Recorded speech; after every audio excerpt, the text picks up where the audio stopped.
Mr. Mulholland was a great one for his tea, she said at length. Never in my life have I seen anyone drink as much tea as dear sweet Mr. Mulholland. I suppose he left fairly recently, Billy said. He was still puzzling his head about the two names. He was positive now that he had seen them in the newspapers, in the headlines. Left, she said, arching her eyebrows. But my dear boy, he never left. He's still here.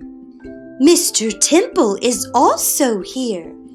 They're on the 3rd floor, both of them together. Billy set down his cup slowly on the table and stared at the landlady.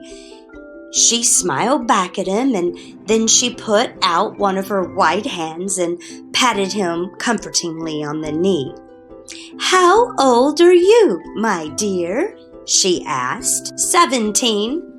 17! She cried. "Oh, it's the perfect age!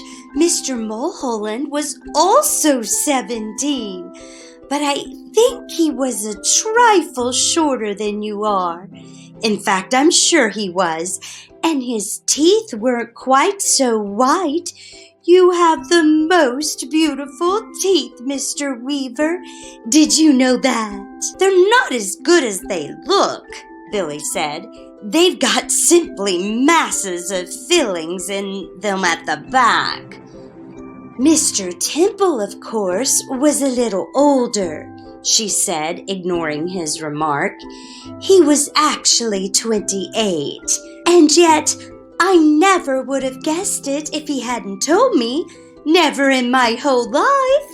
There wasn't a blemish on his body." "A what?" Billy said. "His skin was just like a baby."